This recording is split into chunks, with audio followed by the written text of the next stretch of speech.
BBA ತೃತೀಯ ಸೆಮಿಸ್ಟರ್ನ ಅವಶ್ಯಕ ಕನ್ನಡ ಪಠ್ಯಕ್ರಮದಲ್ಲಿ ಬರುವಂಥ ದುಷ್ಟ ಬುದ್ಧಿಯು ಧರ್ಮ ಬುದ್ಧಿಯು ಅನ್ನುವಂಥ ಗದ್ಯ ಭಾಗವನ್ನು ನೋಡೋಣ. ಇದನ್ನು ರಚನೆ ಮಾಡಿದಂಥವನು ದುರ್ಗಸಿಂಹ. ಮೊದಲೇದಾಗಿ ದುರ್ಗಸಿಂಹನ ಪರಿಚಯವನ್ನು ಮಾಡಿಕೊಳ್ಳೋಣ. ಈತನ ಕಾಲ 1030. ದುರ್ಗಸಿಂಹನ ಊರು ಕಿಸುನಾಡಿನ ಸೈಯಡಿ ಅಂತ ಹೇಳಿ. ತಂದೆ ಈಶ್ವರಾಚಾರ್ಯ, ತಾಯಿ ರೇವಾಂಬಿಕೆ. ದುರ್ಗಸಿಂಹನ ಗುರುಗಳು ಶಂಕರ ಭಟ್ಟರು ಅಂತ. ದುರ್ಗಸಿಂಹ ಚಾಲುಕ್ಯ ದೊರೆಯಾದಂಥ ಜಗದೇಕಮಲ್ಲ ಜಯಸಿಂಹನ ಆಸ್ಥಾನದಲ್ಲಿ ಕವಿಯಾಗಿ, ದಂಡನಾಯಕನಾಗಿ, ಸಂಧಿ ವಿಗ್ರಹಿಯಾಗಿ ಕಾರ್ಯವನ್ನು ನಿರ್ವಹಿಸ್ತಾ ಇದ್ದ. ದುರ್ಗಸಿಂಹನಿಗೆ ಇದ್ದಂತಹ ಬಿರುದು ಸತ್ಯಾಶ್ರಯ ಕುಲತಿಲಕ ಅಂತ ಹೇಳಿ. ದುರ್ಗಸಿಂಹ ಕರ್ನಾಟಕ ಪಂಚತಂತ್ರ ಅನ್ನುವಂಥ ಕೃತಿಯನ್ನು ರಚನೆ ಮಾಡ್ತಾನೆ. ದುರ್ಗಸಿಂಹನ ಕರ್ನಾಟಕ ಪಂಚತಂತ್ರಕ್ಕೆ ಆಕರ ಗ್ರಂಥ ಯಾವುದು ಅಂತಂದ್ರೆ ಸಂಸ್ಕೃತದಲ್ಲಿ ವಸುಭಾಗ ಭಟ್ಟ ಬರೆದಂಥ ಪಂಚತಂತ್ರ. ವಸುಭಾಗ ಭಟ್ಟನ ಪಂಚತಂತ್ರ ಏನು ಅಂದರೆ ಕರ್ನಾಟಕ ಪಂಚತಂತ್ರಕ್ಕೆ ಒಂದು ಮೂಲ ಆಕರ ಗ್ರಂಥ ಅಂತ ಹೇಳ್ಬೋದು. ಈ ಕರ್ನಾಟಕ ಪಂಚತಂತ್ರ ಚಂಪುವಿನಲ್ಲಿದೆ, ಅಂದರೆ ಗದ್ಯ ಪದ್ಯ ಮಿಶ್ರಿತವಾದಂಥ ಚಂಪುವಿನಲ್ಲಿದೆ. ಇಲ್ಲಿ ನಾವು ಗಮನಿಸಬಹುದು, ಪಂಚತಂತ್ರ ಅಂದರೆ 5 ಉಪಾಯಗಳು ಅಂತ ಅರ್ಥ. ಅಂದರೆ ದುರ್ಗಸಿಂಹ ತನ್ನ ಕರ್ನಾಟಕ ಪಂಚತಂತ್ರದಲ್ಲಿ 5 ಉಪಾಯಗಳನ್ನು ಸೂಚಿಸ್ತಾನೆ. ಅವುಗಳನ್ನೇ ಪಂಚತಂತ್ರ ಅಂತ ಹೇಳಿ ಕರೀತಾನೆ. ಭೇದೋಪಾಯ ಪ್ರಕರಣ, ವಿಶ್ವಾಸೋಪಾಯ ಪ್ರಕರಣ, ಪರೀಕ್ಷೋಪಾಯ ಪ್ರಕರಣ, ವಂಚನೋಪಾಯ ಪ್ರಕರಣ, ಮಿತ್ರ ಕಾರ್ಯೋಪಾಯ ಪ್ರಕರಣ. ಹೀಗೆ 5 ಪ್ರಕರಣಗಳನ್ನು ಕುರಿತು ಇಲ್ಲಿ ಹೇಳ್ತಾನೆ. 5 ಪ್ರಕರಣಗಳಲ್ಲೂ ಕಥೆಗಳು, ಉಪಕಥೆಗಳನ್ನು ನಾವು ನೋಡ್ತಾ ಹೋಗ್ತೀವಿ. ಪ್ರಸ್ತುತ ನಮಗಿರುವಂಥ ಕಥಾಭಾಗವನ್ನು ಕರ್ನಾಟಕ ಪಂಚತಂತ್ರದ ಭೇದ ಪ್ರಕರಣದಿಂದ ಆಯ್ಕೆ ಮಾಡಿಕೊಳ್ಳಲಾಗಿದೆ. ನಾವಿವತ್ತು ಪಠ್ಯವನ್ನು ಗಮನಿಸೋಣ. ದುಷ್ಟ ಬುದ್ಧಿಯು ಧರ್ಮ ಬುದ್ಧಿಯು. ಮಧುರೆ ಎಂಬುದು ನಗರ ಅಂತ ನಗರದೊಳಗೆ, ಧರ್ಮ ಬುದ್ಧಿಯು ದುಷ್ಟ ಬುದ್ಧಿಯು ಈರ್ವರ ವಣಿಕಪುತ್ರರ್ ಪದುವಿನೋಳ್ ಪರದು ಹೋಗಿ. ನೋಡಿ, ಮಧುರೆ ಎನ್ನುವಂಥ ಒಂದು ನಗರ ಇತ್ತು.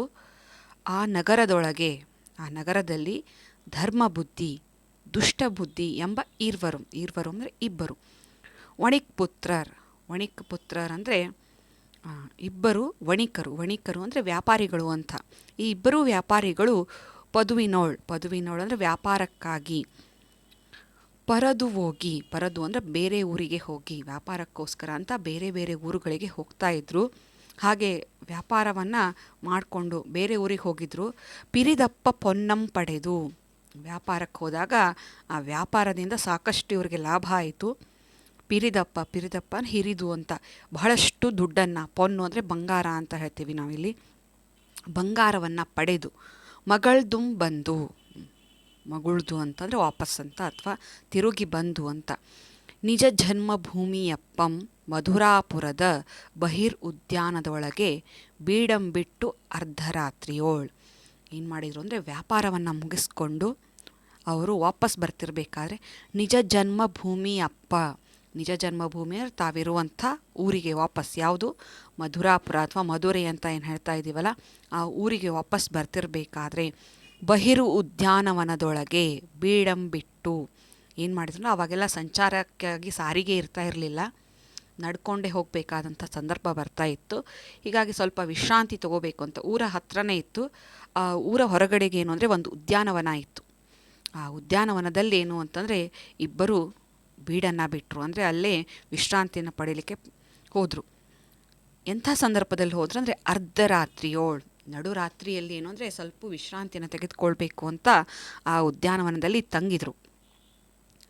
ಧರ್ಮ ಬುದ್ಧಿಯು ದುರ್ಬುದ್ಧಿ ಅಪ್ಪ ದುಷ್ಟ ಬುದ್ಧಿಯಂ ಕರೆದು. ನೋಡ್ರಿ, ನಾವು ಶೀರ್ಷಿಕೆಯಲ್ಲೇ ನೋಡ್ಬೋದು, ದುಷ್ಟ ಬುದ್ಧಿ ಧರ್ಮ ಬುದ್ಧಿ. ದುಷ್ಟ ಬುದ್ಧಿ ಅಂದರೆ ಯಾವಾಗಲೂ ಕೆಟ್ಟ ಆಲೋಚನೆ, ವಂಚನೆ, ಮೋಸ ಮಾಡಬೇಕು ಅನ್ನುವಂಥ ಮನಸ್ಥಿತಿ ಇರೋರು. ಧರ್ಮ ಬುದ್ಧಿ ಅಂದ್ರೆ ಪ್ರಾಮಾಣಿಕತೆ, ನಿಷ್ಠೆಯಿಂದ ಇರುವಂಥ ವ್ಯಕ್ತಿ ಅಂತ ಅರ್ಥ ಮಾಡ್ಕೋಬೇಕಿಲ್ಲಿ. ಹೀಗಾಗಿ ಧರ್ಮ ಬುದ್ಧಿ ಏನು ಮಾಡ್ತಾನೆ ಅಂದರೆ ದುಷ್ಟ ಬುದ್ಧಿ ಉಳ್ಳಂಥ ದುರ್ಬುದ್ಧಿಯುಳ್ಳಂಥ ದುಷ್ಟಬುದ್ಧಿಯನ್ನು ಕರೆದು ಹೇಳ್ದ. ಪೊನ್ನಂ ಪಚ್ಚುಕೊಳ್ವ ಎನೆ. ಏನು ಹೇಳ್ದ ಅಂದರೆ, ಇಬ್ಬರು ಏನು ವ್ಯಾಪಾರದಿಂದ ಲಾಭ ಬಂದಿದೆಯಲ್ಲ ಆ ಹೊನ್ನನ್ನು ಪಚ್ಚುಕೊಳ್ವನೆ. ಪಚ್ಚು ಅಂದರೆ ಹಂಚಿಕೊಳ್ಳೋಣ ಅಂತ ಹೇಳ್ದ. ಇಬ್ಬರಿಗೆ ಬಂದಂಥ ಲಾಭದಲ್ಲಿ ಇಬ್ಬರು ಅರ್ಧ ಅರ್ಧ ಹಂಚಿಕೊಳ್ಳೋಣ ಅಂತ ಧರ್ಮಬುದ್ಧಿ ದುಷ್ಟಬುದ್ಧಿಗೆ ಹೇಳ್ತಾನೆ. ದುಷ್ಟಬುದ್ಧಿ ಪಾಪಬುದ್ಧಿ ಆಗಲ್ ಬಗೆಯಿಂದ ಇಂತೆಂದಂ. ದುಷ್ಟಬುದ್ಧಿ ಅಂದರೆ ದುಷ್ಟಬುದ್ಧಿನೇ ಆತ, ಹೌದಾ? ಹೀಗಾಗಿ ತನ್ನ ಕೆಟ್ಟ ಬುದ್ಧಿಯಿಂದ ಹೀಗೆ ಹೇಳ್ತಾನೆ, ನಾವೀ ಪೊನ್ನಂ ಪಚ್ಚುಕೊಂಡು ಮನೆಯೋಳ್ ಸ್ವೇಚ್ಛೆಯಿಂದ ಇರ್ಪ ಅವರಲ್ಲ, ಮತ್ತಂ ಪರದು ಓಗಳ್ವೇಲ್ಕುದುಂ ಅದು ಕಾರಣದಿಂ ನಿನಗೆ ಎನಗಂ ಬೀಯಕ್ಕೆ ತಕ್ಕನ್ನಿತ್ತು ಕೊಂಡು ಮಿಕ್ಕ ಪೊನ್ನಂ ಎಲ್ಲಂ ಇಲ್ಲಿಯೇ ಮಡಂಗುಂ ಅವಮೆನೆ. ಏನು ಅಂತಂದರೆ, ಧರ್ಮಬುದ್ಧಿ ಹೇಳ್ದ ಇಬ್ಬರು ಹಂಚ್ಕೊಂಡ್ಬಿಟ್ಟೋಣ ದುಡ್ಡನ್ನು ಅಂತಂದಾಗ, ಕೆಟ್ಟ ಬುದ್ಧಿಯನ್ನು ಹೊಂದಿದಂಥ ಈ ದುಷ್ಟಬುದ್ಧಿ ಹೇಳ್ತಾನೆ, ನಾವು ಈ ಹೊನ್ನನ್ನು ಇವತ್ತು ಹಂಚ್ಕೊಂಡ್ಬಿಟ್ವಿ ಅಂದ್ರೆ ಮನೆಯೊಳು ಸ್ವೇಚ್ಛೆಯಿಂದ ಇರೋದಕ್ಕೆ ಸಾಧ್ಯ ಆಗೋದಿಲ್ಲ. ಅಂದರೆ ನಿಶ್ಚಿಂತೆಯಾಗಿರೋದಕ್ಕೆ ಸಾಧ್ಯ ಇಲ್ಲ. ಯಾರಾದರೂ ಕಳ್ಳಕ್ಕೆ ಹಾಕರ್ ಹಾವಳಿ ಆಗ್ಬೋದು, ಅಥವಾ ದುಡ್ಡು ಹೇಗಾದ್ರು ಕಳೆದು ಹೋಗ್ಬಿಟ್ರೆ ಅನ್ನುವಂಥ ಸಂದರ್ಭ. ಮನೆಯಲ್ಲಿ ಸ್ವೇಚ್ಛೆಯಿಂದ ಇರೋದಕ್ಕೆ ಆಗಂಗಿಲ್ಲ. ಅಷ್ಟೇ ಅಲ್ಲದೆ ಮತ್ತೆ ಪರದು ಹೋಗಳ್ವೇಲ್ಕೆ, ಹೌದಾ? ಮತ್ತೆ ನಾವು ವ್ಯಾಪಾರಕ್ಕೋಸ್ಕರ ಅಂತ ಹೊರಗಡೆ ಹೋದರೆ ಆ ಕಾರಣದಿಂದ ನಿನಗೆ ಮತ್ತು ನನಗೆ, ಹೌದಾ, ನಿನಗೆ ಎನಗಂ ಬೀಯಕ್ಕೆ ತಕ್ಕನ್ನಿತ್ತು. ಬೀಯ ಅಂದರೆ ವ್ಯಯ ಅಂತ, ಆಯ ವ್ಯಯ ಅಂತ ಹೇಳ್ತೀವಲ್ಲ. ಆಯ ಅಂದರೆ ಆದಾಯ, ವ್ಯಯ ಅಂದರೆ ಖರ್ಚು ಅಂತ. ಬೀಯ ಅಂದರೆ ವ್ಯಯ ಅಂತ. ನಾವಿಬ್ಬರೂ ಏನು ಮಾಡೋಣ ಅಂದರೆ, ನಮಗೆ ಎಷ್ಟು ಖರ್ಚಿಗೆ ಬೇಕು ತಕ್ಕನಿತ್ತು ಪೊನ್ನಂಕೊಂಡು, ಹೌದಾ? ಎಷ್ಟು ಬೇಕೋ ಅಷ್ಟು ದುಡ್ಡನ್ನು, ಖರ್ಚಿಗೆ ಬೇಕಾದಂಥ ದುಡ್ಡನ್ನು ಇಟ್ಕೊಳ್ಳೋಣ. ಮಿಕ್ಕ ಪೊನ್ನಂ ಎಲ್ಲಂ ಇಲ್ಲಿಯೇ ಮಡಂಗುಂ ಮಮ್ ಎನೆ. ಏನು ಮಾಡ್ದ ಅಂದರೆ ಹೇಳ್ದ, ಉಳ್ಕಿದ್ದೆಲ್ಲ ದುಡ್ಡನ್ನು, ಎಲ್ಲ ಹಣವನ್ನು ಅಥವಾ ಪೊನ್ನನ್ನು ನಾವೇನು ಮಾಡೋಣ ಅಂದರೆ ಇಲ್ಲೇ ಅಡಗಿಸಿಡೋಣ. ಮಡಂಗುಂ ಅಂದರೆ ಇಲ್ಲೇ ನಾವೇನು ಮಾಡೋಣ ಅಂದರೆ ಹೂತು ಹಾಕೋಣ, ಅದನ್ನು ಅಡಗಿಸಿಡೋಣ ಅನ್ನುವಂಥ ಮಾತನ್ನು ದುಷ್ಟಬುದ್ಧಿ ಧರ್ಮಬುದ್ಧಿಗೆ ಹೇಳ್ದ. ಧರ್ಮಬುದ್ಧಿ ಯಾ ಪಾಪಕರ್ಮನಂ ತನ್ನ ಮನದನ್ ಎಂದೇ ಬಗೆದುಂ ಅದಂ ಕೊಂಡು ಒಡಂಬೊಟ್ಟೊಂದು ಮಹಾವಟ ವಿಟಪಿಯ ಕೆಲದೋಳ್ ಪೊನ್ನಂ ಪೊಳ್ದು ಮರುದಿವಸ ಈರ್ವರುಂ ಪೊಳಲಂ ಪೊಕ್ಕು ಸುಖಗಳಂ ಅನುಭವಿಸುತ್ತಿರ್ದಂ.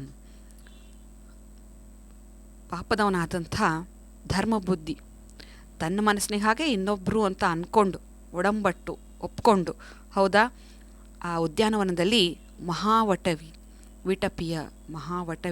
ವಿಟಪಿಯ ಅಂತಂದರೆ ದೊಡ್ಡದಾದಂಥ ಆಲದ ಮರ, ವಟವೃಕ್ಷ ಅಂತ ಹೇಳ್ತೀವಿ. ಆಲದ ಮರ ಇತ್ತು. ಆ ಆಲದ ಮರದಲ್ಲಿ ಹೊನ್ನನ್ನು ಏನು ಮಾಡಿದ್ರು ಅಂದರೆ ಪೊಳ್ದು ಅಂದರೆ ಅಲ್ಲಿ ತೆಗೆದು ಏನು ಮಾಡಿದ್ರು ಅಂದರೆ ಅದನ್ನು ಮುಚ್ಚಿ ಹಾಕಿದರು. ಮತ್ತು ಆ ಹೊನ್ನನ್ನೆಲ್ಲ ಮುಚ್ಚಿ ಹಾಕಿದರು. ಮರುದಿವಸಂ ಈರ್ವರುಂ ಪೊಳಲಂ ಪೊಕ್ಕು ಸುಖಗಳಂ ಅನುಭವಿಸುತ್ತಿರ್ದರು. ಮರುದಿವಸ ಏನು ಅಂದರೆ ಅಲ್ಲಿಂದ ಮುಂದುವರೆದು ತಮ್ಮ ಊರನ್ನು ಹೋಗಿ ಸುಖದಿಂದ ಇರ್ತಾಯಿದ್ರು ಅಂತ.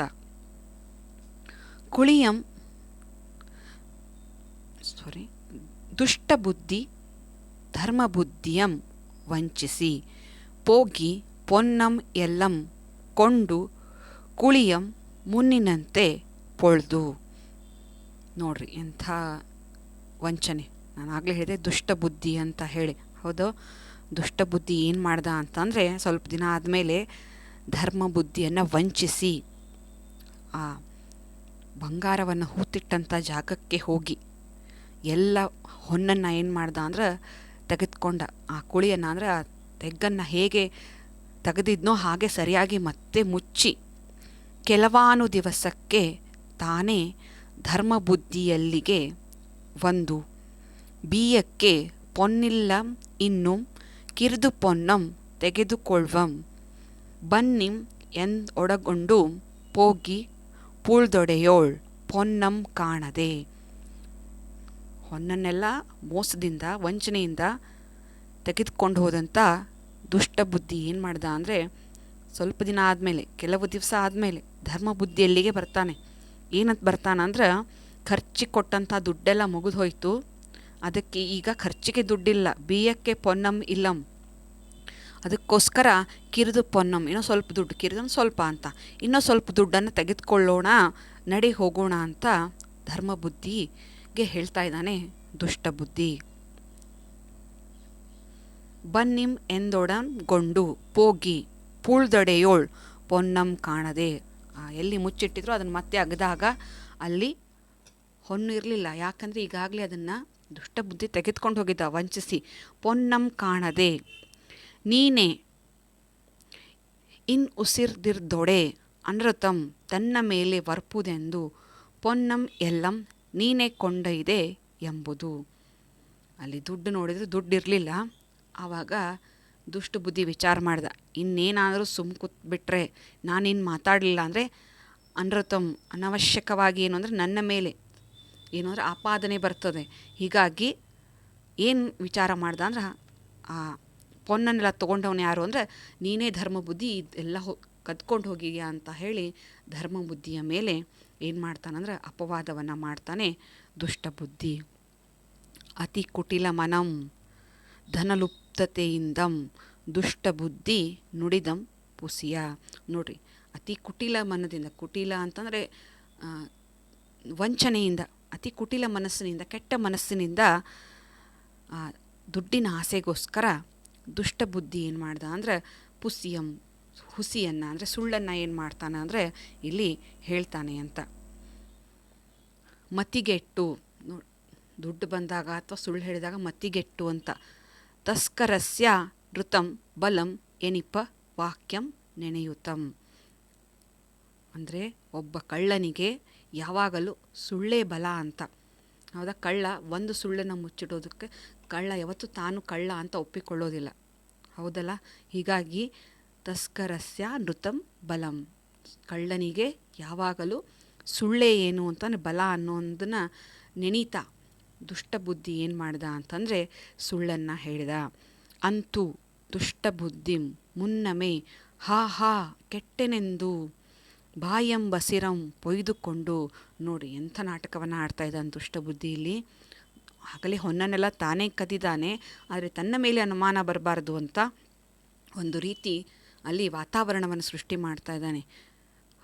ಉದ್ಗಾರವನ್ನು ತೆಗಿತಾ ಇದ್ದಾನೆ, ಬಾಯಿಯನ್ನು ಹೊಟ್ಟೆಯನ್ನು ಹೊಡ್ಕೋತಾ ಇದ್ದಾನೆ, ಪೂಯಿಲಿಟ್ಟು ಜೋರಾಗಿ ಚೀರ್ತಾ ಇದ್ದಾನೆ. ಧರ್ಮಬುದ್ಧಿಯ ಮೇಲೆ ಕಳವನ್ನಿಟ್ಟು ಕಾಪಳಿದು ಕಾತರಿಸಿ ನುಡಿಯೇ. ಯಾರ ಮೇಲೆ ತಪ್ಪನ್ನು ಹೊರಿಸ್ಬಿಟ್ಟ ಅಂದರೆ ಧರ್ಮಬುದ್ಧಿಯ ಮೇಲೆ ಆ ತಪ್ಪನ್ನು ಹೊರಿಸ್ಬಿಟ್ಟ. ಧರ್ಮಬುದ್ಧಿ ತಕ್ಕ ಕೂರ್ಮೆಯಂ ಇಡಲಂ ನುಡಿದಂ ನಿಮ್ ಎಲೆ ಬಾಯಾರ್ದು ಪೋಗಲ್ಪಡೆಯೇ ವಿಚಾರಂ ಗೈವೆಂ ಎಂದು. ಆದರೆ ಧರ್ಮಬುದ್ಧಿ ಮಾತ್ರ ತನ್ನ ಸಂಯಮವನ್ನು ಕಳ್ಕೊಳ್ಳಿಲ್ಲ. ತಮ್ಮ ಮಧ್ಯೆ ಇದ್ದಂಥ ಕೂರ್ಮೆ ಅಂದರೆ ಪ್ರೀತಿ, ಆದರೆ ಏನು ಸ್ನೇಹದ ಬಾಂಧವ್ಯ ಇತ್ತಲ್ಲ, ಆ ಸ್ನೇಹದ ಬಾಂಧವ್ಯಕ್ಕೋಸ್ಕರ ಏನು ಮಾಡ್ದ ದುಷ್ಟ ಬುದ್ಧಿ ಆಪಾದನೆ ಮಾಡಿದ ತಕ್ಷಣವೇ ಅವನೇನು ಅಂದರೆ ಆತನು ಸಿಟ್ಟಿಗೇಳಲಿಲ್ಲ. ಬದಲಾಗಿ ಹೇಳ್ದ, ಬೇಡ, ನಾವು ವಿಚಾರ ಮಾಡೋಣ. ಹೇಗೆ ವಿಚಾರ ಮಾಡೋಣ ಅಂದರೆ ಧರ್ಮಾಧಿಕಾರಣರಲ್ಲಿಗೆ ಬಂದರ್ ಇರ್ವರ್. ಸುಮ್ಮನೆ ನಮ್ಮಲ್ಲೇ ಕಿತ್ತಾಟ ಬೇಡ, ನಾವಿದನ್ನು ನ್ಯಾಯ ಸ್ಥಾನಕ್ಕೆ ತಗೊಂಡು ಹೋಗೋಣ ಅಂತ ಧರ್ಮಾಧಿಕಾರಿಗಳ ಹತ್ರ, ಈ ನ್ಯಾಯ ಪರಿಹಾರ ಮಾಡೋದಕ್ಕೋಸ್ಕರ ಊರಲ್ಲಿ ಧರ್ಮಾಧಿಕಾರಿಗಳಿರ್ತಾರೆ, ಆ ಧರ್ಮಾಧಿಕಾರಿಗಳ ಹತ್ರ ಬಂದರು ಇರ್ವರು. ಇಬ್ಬರು ಏನು ಅಂದರೆ ಆ ಧರ್ಮಾಧಿಕಾರಿಗಳ ಹತ್ರ ಬರ್ತಾರೆ. ತತ್ಪ್ರಂಚಮನ್ ಎಲ್ಲಂ ಅಸಂ ವಿಸ್ತರಂ ನುಡಿದು. ಬಂದಂಥ ಇಬ್ಬರು ಏನು ಮಾಡ್ತಾರೆ ಅಂದ್ರೆ ನಡೆದಂಥ, ಹೌದಾ, ತತ್ಪ್ರಪಂಚಮನ್ನೆಲ್ಲಂ ನಡೆದಂಥ ವೃತ್ತಾಂತವನ್ನೆಲ್ಲ ಏನು ಅಂದರೆ ಸವಿಸ್ತಾರವಾಗಿ ಹೇಳ್ತಾರೆ. ನುಡಿದು ಕಡೆಯೋಳ್ ದುಷ್ಟಬುದ್ಧಿಯಂ ಇಂತೆಂತಂ. ಕೊನೆಯಲ್ಲಿ ದುಷ್ಟಬುದ್ಧಿ ಈ ಥರ ಹೇಳ್ತಾನೆ, ಪೊನ್ನಂ ಎಲ್ಲಂ ಈತನೇ ಕಳೆದುಕೊಂಡಿದ್ದಕ್ಕೆ ಸಾಕ್ಷಿ ಉಂಟೆನೆ. ಪೊನ್ನನ್ನೆಲ್ಲ ಈತ ಕಳೆದುಕೊಂಡು ನಾನು ಅನ್ಲಿಕ್ಕೆ ಏನು ಸಾಕ್ಷಿ ಅದ, ಹೌದಾ, ಈಗ ಹೇಳ್ತಾ ಇದ್ದೆ ನಾವು ನನ್ನ ಹತ್ರ ಇಲ್ಲ ಅಂತ, ಅದಕ್ಕೆ ಸಾಕ್ಷಿ ಏನಿದೆ ಅಂತ. ಸಭಾಸದರ್ ಸಾಕ್ಷಿಯಂ ಪೇಳೆನೆ. ಸಭಾಸದರೇ ಅಲ್ಲಿ ಏನು ಧರ್ಮಾಧಿಕಾರದ ಸಭಾ ಸದಸ್ಯರಿದ್ದಾರಲ್ಲ ಅವ್ರಿಗೆಲ್ಲ ದುಷ್ಟ ಬುದ್ಧಿ ಕೇಳ್ತಾ ಇದ್ದಾನೆ, ಅವನ ಹತ್ರ ಸಾಕ್ಷಿ ಕೇಳ್ರಿ ಅಂತ. ಯಾಕಂದರೆ ನಾನು ತೊಗೊಂಡಿಲ್ಲ, ಧರ್ಮಬುದ್ಧಿನೇ ತೊಗೊಂಡಿರೋದು. ಆದರೆ ಆತ ಕಳ್ಕೊಂಡಾನ ಅಥವಾ ಅವನ ಹತ್ರ ಇದೇನ, ಅದಕ್ಕೆ ಸಾಕ್ಷಿಯನ್ನು ಕೇಳ್ರಿ ಅಂತ ಹೇಳಿ ಆತ ಏನು ಮಾಡ್ತಾ ಇದ್ದಾನಂದರೆ ಇಲ್ಲಿ ಕೇಳ್ತಾ ಇದ್ದಾನೆ. ಪೊನ್ನಂ ಮಡಗುಂ ಆಗಳಿ ಈತಂ ಅನುಮಾನಂ ಅಲ್ಲದೆ ಮನುಷ್ಯರ ಪೆರರಿಲ್ಲಂ. ಅವಾಗ ಹೇಳ್ತಾರೆ, ಸಾಕ್ಷಿ ಏನು ಹೇಳಬೇಕು, ಹೌದಾ? ಹೊನ್ನನ್ನು ಅಡಗಿಸಿಡಬೇಕಾದ್ರೆ, ಹೊನ್ನನ್ನು ಅಡಗಿಡಿಸಿಡಬೇಕಾದ್ರೆ ಅಲ್ಲಿ ಯಾರೂ ಸಹ ಮನುಷ್ಯರಿರಲಿಲ್ಲ, ಪೆರರಿಲ್ಲ. ಯಾಕೆ ಅಂತಂದರೆ ಇವರಿಬ್ಬರು ಹೋದದ್ದೇ ಮಧ್ಯರಾತ್ರಿಯಲ್ಲಿ. ಅದು ಎಲ್ಲಿ? ಉದ್ಯಾನವನದಲ್ಲಿ. ಮಧ್ಯರಾತ್ರಿ ಉದ್ಯಾನವನದಲ್ಲಿ ಯಾವ ಮನುಷ್ಯ ಅಡ್ಡಾಡ್ಲಿಕ್ಕೆ ಸಾಧ್ಯ? ಹೀಗಾಗಿ ನಾವು ಹೋದಂಥ ಸಂದರ್ಭದಲ್ಲಿ ಯಾರು ಏನು ಅಂದರೆ ಅಲ್ಲಿ ಸಾಕ್ಷಿ ಇಲ್ಲ ಅಂತ ಹೇಳ್ತಾರೆ. ತತ್ಸನ್ನಿಧಾನಂ ಸ್ಥಿತಂ ಅಪ್ಪ ವಟವೃಕ್ಷಮೇ ಸಾಕ್ಷಿ ಎಂಬುದು ಧರ್ಮಾಧಿಕರಣ ವಿಸ್ಮಯಂ ಭಟ್ಟು. ಆವಾಗ ಅವ್ರು ಹೇಳ್ತಾರೆ, ಮನುಷ್ಯರಂತೂ ಯಾರೂ ಸಾಕ್ಷಿ ಇರಲಿಲ್ಲ, ಆದರೆ ಆ ಕ್ಷಣದಲ್ಲಿ ಇದ್ದಂಥ ಸನ್ನಿಧಾನ ಅಲ್ಲೇ ಇದ್ದಂಥ, ಹೌದಾ, ವಟವೃಕ್ಷಮೇ ಸಾಕ್ಷಿ. ವಟವೃಕ್ಷ ಅಂತಂದರೆ ಆಲದ ಮರನೇ ಏನು ಅಂದರೆ ಸಾಕ್ಷಿ ಅಂತ ಹೇಳಿದರು. ಧರ್ಮಾಧಿಕರಣಂ ವಿಸ್ಮಯಂ ಭಟ್ಟು. ಇಲ್ಲಿವರೆಗೂ ಮನುಷ್ಯರು ಸಾಕ್ಷಿ ಹೇಳ್ತಾರೆ ಅಂತ ಅಂದ್ಕೊಂಡಿರ್ತೀವಿ ನಾವೆಲ್ಲ ಕಡೆ. ಆದರೆ ಇಲ್ಲಿ ಇವ್ರು ಹೇಳ್ತಿರುವಂಥ ಸಾಕ್ಷಿ ಎಂಥದ್ದು ಅಂದರೆ ಮರ, ಆಲದ ಮರ ಸಾಕ್ಷಿ ಅಂತ ಹೇಳ್ತಾ ಇದ್ದಾರೆ. ಹೀಗಾಗಿ ಧರ್ಮಾಧಿಕಾರಿಗಳಿಗೆ ಆಶ್ಚರ್ಯ ಅನ್ನಿಸ್ತು, ವಿಸ್ಮಯ ಅನ್ನಿಸ್ತು. ವಿಸ್ಮಯಂ ಭಟ್ಟು, ಈತನ ಮಾತು ಅಶ್ರುತಂ ಊರ್ವಂ ಮಿ ಚೋದ್ಯಂ ನೋಡ್ವಮೆಂದು ಧರ್ಮಬುದ್ಧಿಯಂ ಕರೆದು. ಇವ್ರು ಹೇಳ್ತಿರುವಂಥ ಸಾಕ್ಷಿನೇ ಏನು ಅಂದರೆ ಬಹಳಷ್ಟು ವಿಸ್ಮಯ, ಆಶ್ಚರ್ಯ ಅನ್ನಿಸ್ತಾ ಇದೆ ಅಂದ್ಕೊಂಡು ಧರ್ಮಬುದ್ಧಿಯನ್ನು ಕರೆದು ಕೇಳ್ತಾ ಇದ್ದಾರೆ. ನೀನೀ ಸಾಕ್ಷಿಯಂ ಕೈಗೊಳ್ವೆಂ ಎಂದೋ ಆತನಂ ವೃಕ್ಷಂ ಸಾಕ್ಷಿ ಎಂದು ಮುನ್ನಂ ಪೇಳ್ದರುಂ ಕೇಳ್ದುರಂ ಇಲ್ಲ. ಮನುಷ್ಯರ ಸುಕೃತ ದುಷ್ಕೃತಗಳಂ ದೈವಗಳಂ ಅರಿಗುಂ ಅದರಿಂದೆ ಸಾಕ್ಷಿಯಂ ಉಚಿತಂ. ಧರ್ಮಾಧಿಕಾರಿಗಳು ಧರ್ಮಬುದ್ಧಿಯನ್ನು ಕರೆದು ಹೇಳ್ತಾ ಇದ್ದಾರೆ, ಏನು ಅಂತಂದರೆ ನೀನು ಹೇಳ್ತಿರುವಂಥ ಸಾಕ್ಷಿ ವೃಕ್ಷ ಸಾಕ್ಷಿ. ಮುನ್ನ ಪೇಳ್ದರಂ ಕೇಳ್ದವರಿಲ್ಲ. ಏನು ಅಂದರೆ ಇಂಥ ಸಾಕ್ಷಿಯನ್ನು ಹಿಂದೆನೂ ಕೇಳಿಲ್ಲ, ನಾವು ಮುಂದೇನೂ ಕೇಳೋದಿಲ್ಲ. ಮನುಷ್ಯರ ಸುಕೃತ ದುಷ್ಕೃತಗಳ ಒಳ್ಳೆ ಕೆಲಸಗಳನ್ನು ಕೆಟ್ಟ ಕೆಲಸಗಳನ್ನು ಯಾರು ಅರಿಲಿಕ್ಕೆ ಸಾಧ್ಯ ಅಂದ್ರೆ ದೇವರು ಮಾತ್ರ ಅರಿಲಿಕ್ಕೆ ಸಾಧ್ಯ, ಹೌದಾ? ಮನುಷ್ಯ ಮುಂದೆ ಒಂಥರ ಹಿಂದೆ ಒಂಥರ ಇರ್ಬೋದು, ಹೌದಾ? ಮುಂದೆ ಒಳ್ಳೆ ಒಂಥರ ಕಾಣಿಸಿರ್ಬೋದು, ಅವ್ರ ಮನಸ್ಸಿನಲ್ಲಿ ಕೆಟ್ಟ ಆಲೋಚನೆ, ಕೆಟ್ಟ ಕೆಲಸ ಮಾಡುವಂಥ ಉದ್ದೇಶ ಇದ್ದರೆ ಆತನ ಒಳ್ಳೆಯವನು ಅಂತ ಹೇಗೆ ಅನ್ಲಕ್ಕೆ ಸಾಧ್ಯ? ಹೀಗಾಗಿ ಯಾರಿಗೆ ಗೊತ್ತಿರ್ತದೆ? ದೇವರಿಗೆ ಮಾತ್ರ ಗೊತ್ತು. ಆದ್ದರಿಂದ ಇದನ್ನು ಪರಿಗಣನೆ ಮಾಡ್ಕೊಳ್ಳಿ. ಯಾಕಂದರೆ ಆಲದ ಮರವನ್ನು ನಾವು ದೇವರ ಅಂತ ಪೂಜೆ ಮಾಡ್ತೀವಿ. ಹೀಗಾಗಿ ಧರ್ಮಾಧಿಕಾರಿ ಹೇಳ್ತಾರೆ ಅದೊಂದು ದೈವಿ ಮರ ಆಗಿರೋದ್ರಿಂದ ಅದನ್ನು ಸಾಕ್ಷಿಗೆ ಉಚಿತ ಅಂತ ಹೇಳಿ ನಾವು ಅಂದ್ಕೊಳ್ಳೋಣ ಅಂತ ಹೇಳಿ ಧರ್ಮಾಧಿಕಾರಿಗಳು ಹೇಳ್ತಾರೆ. ಮನುಷ್ಯಂ ಮೊದಲಾಗಿ ನುಡಿದಂ ಅರಿದಂ ಎಂದೊಡೆ ಮರಣಂ ನುಡಿಸುವುದು ಪರಮ ಗಹನಿಂ ಸಾಕ್ಷಿಯಂ. ಮನುಷ್ಯನಿಂದ ಸಾಕ್ಷಿಯನ್ನು ನುಡಿಸುವುದೇನು ಅಂದರೆ ಅದೇನು ವಿಶೇಷ ಅಲ್ಲ. ಆದರೆ ಮರದಿಂದ ಸಾಕ್ಷಿಯನ್ನು ನುಡಿಸೋದು ಬಹಳಷ್ಟು ಏನು ಅಂತಂದರೆ ಆಶ್ಚರ್ಯ, ವಿಸ್ಮಯ ಅಂತ ಹೇಳಿ ಆ ವಿಸ್ಮಯವನ್ನು ಅಥವಾ ಆ ಆಶ್ಚರ್ಯವನ್ನು ನಾವೀಗ ಮಾಡೋಣ ಅಂತ ಹೇಳಿ ಸಾಕ್ಷಿಯಂ ಕೈಗೊಳ್ವಂ ಎನೆ, ಆ ಸಾಕ್ಷಿಯನ್ನು ಏನು ಮಾಡೋಣ ಅಂತಂದರೆ ನಾವು ಪಡೆಯೋಣ ಅಂತ ಹೇಳಿದರು. ಧರ್ಮ ಬುದ್ಧಿ ಕರಮೊಳ್ಳಿತ್ತು ಕೈಗೊಂಡನಂ ಎನೆ. ಆಯಿತು, ಧರ್ಮ ಬುದ್ಧಿನೂ ಸಹ ಇದಕ್ಕೆ ಒಪ್ಪಿಕೊಳ್ತಾನೆ. ಆಯಿತು, ನಾವು ಸಾಕ್ಷಿಯನ್ನು ಕೇಳೋಣ ವಟವೃಕ್ಷವನ್ನು ಅಂತ ಹೇಳ್ತಾನೆ. ಧರ್ಮಾಧಿಕರಣಂ ದವರಿಂದು ಪೊಳ್ತು ಪೋದುದು ನಾಳೆ ಪೋಗಿ ಕೇಳ್ವಂ ಎನೆ ತಮ್ಮ ತಮ್ಮ ಮನೆಗೆಲ್ಲರೂ ಪೋದರ್. ಆದರೆ ಏನು ಅಂತಂದರೆ ಧರ್ಮಾಧಿಕಾರಿ ಹೇಳ್ತಾರೆ ಪೊಳ್ತು ಪೋದುದು, ಈಗ ಹೊತ್ತು ಭಾಳಷ್ಟಾಗಿದೆ, ಅದಕ್ಕೇನು ಅಂದರೆ ನಾಳೆ ಹೋಗಿ ಸಾಕ್ಷಿಯನ್ನು ಕೇಳೋಣ ಅಂತ ಹೇಳಿ ಧರ್ಮಾಧಿಕಾರಿಗಳ ಸಹಿತಾಗಿ ಎಲ್ಲರೂ ಏನು ಮಾಡ್ತಾ ಇದ್ದಾರೆ ಅಂದ್ರೆ ತಮ್ಮ ತಮ್ಮ ಮನೆಗಳಿಗೆ ಹೋಗ್ತಾ ಇದ್ದಾರೆ. ಮುಂದೆ ಎಲ್ಲರೂ ಹೋಗಿ ಆ ಮರವನ್ನು ಸಾಕ್ಷಿ ಕೇಳ್ತಾರೆ. ಆ ವಟವೃಕ್ಷ ಏನು ಸಾಕ್ಷಿ ಹೇಳ್ತದೆ ಅನ್ನುವಂಥದ್ದನ್ನು ನಾವು ಮತ್ತೆ ಮುಂದಿನ ಅವಧಿಯಲ್ಲಿ ನೋಡೋಣ. ಧನ್ಯವಾದಗಳು.